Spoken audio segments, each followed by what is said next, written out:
Là, je reçois le président du comité scientifique, M. Samba Kone. Merci encore d'être là avec nous. Je vous en prie. Les commissions ont commencé à travailler et ces travaux prendront fin quand? Les commissions ont commencé à travailler depuis l'installation du comité scientifique, à savoir le 24 mai, ça a été dit dans le reportage précédent.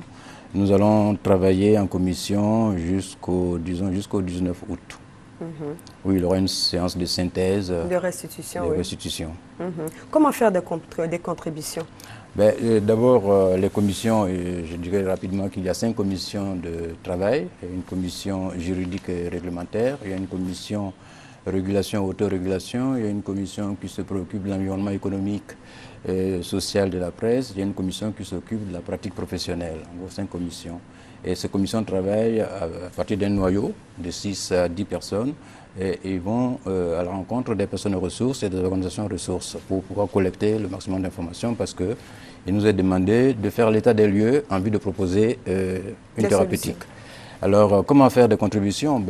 Nous ouvrons ces états généraux à l'ensemble, certes des acteurs, à savoir les journalistes et les chefs d'entreprise de presse, mais également à l'ensemble de la population, étant entendu que chaque citoyen, tous les matins, a un œil sur la presse, a un regard critique sur la presse.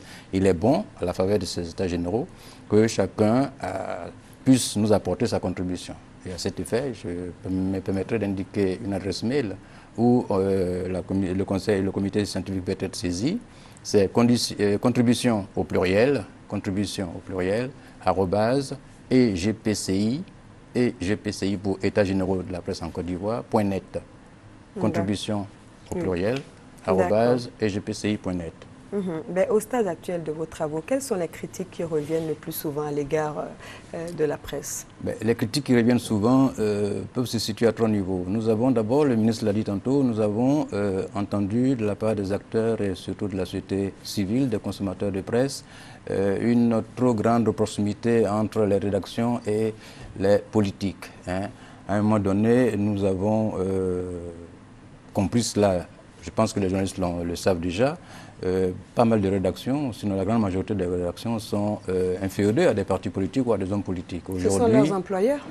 En quelque sorte. Aujourd'hui, on a chaque homme politique ou parti politique veut avoir son journaliste ou ses journalistes comme à l'époque on avait son médecin de famille. Et cela porte préjudice à la corporation. Mais ça existe partout.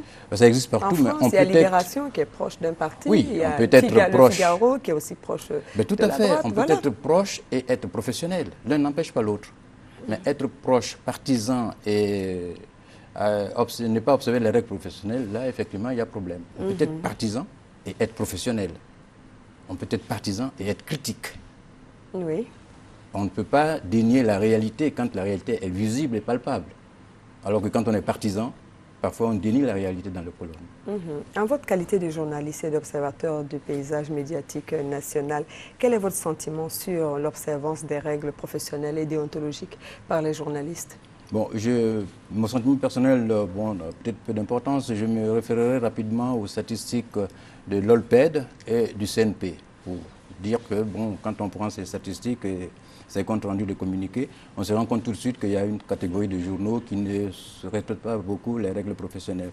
Mais où je voudrais attirer l'attention, c'est que quand on prend les statistiques de vente publiées par le CNP, les statistiques qui viennent de DIPRES, donc ce sont des statistiques fiables, on se rend compte, malheureusement, je dis bien malheureusement, que les journaux qui ont une tendance à observer les règles professionnelles ne sont pas les mieux vendus.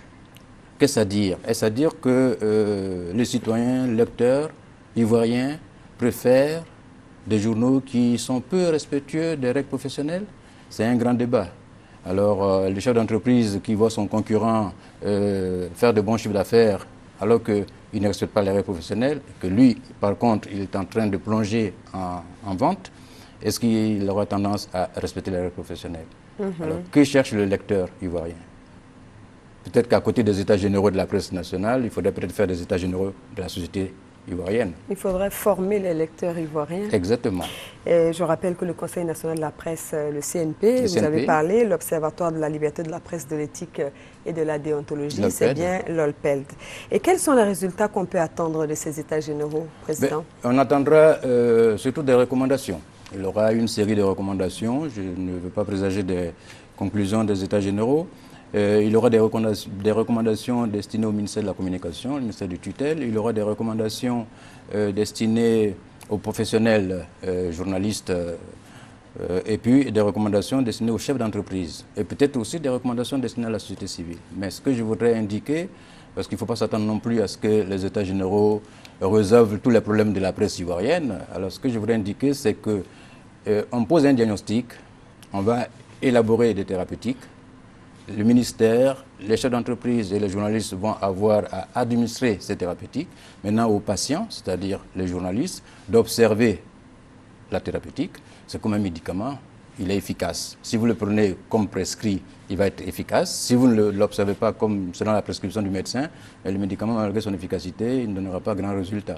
Alors c'est un peu ça l'inquiétude. Il y aura des recommandations et nous pensons au niveau du comité scientifique qu'il faudrait mettre en place un comité de suivi pour veiller justement à la mise en œuvre des recommandations qui vont sortir de Yamoussoukro ou de Bassam. Je ne sais pas encore où auront lieu ces états généraux.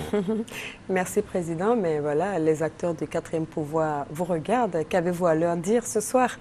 Je leur dirais de contribuer à ces états généraux parce que la grande rencontre des journalistes, des chefs d'entreprise de presse, des syndicalistes a eu lieu la dernière fois, ça remonte à 1992. 20 ans après, nous avons la possibilité, nous avons aujourd'hui l'occasion de nous exprimer, d'exprimer nos sentiments sur le fonctionnement de notre secteur et puis d'apporter, de suggérer des remèdes. C'est à nous de le faire, ce n'est pas à quelqu'un d'autre de le faire. Alors je demande aux uns et aux autres et aussi à la société civile de participer à ces états généraux en nous adressant leurs contributions. Merci beaucoup, Président. C'est moi qui vous remercie, Madame.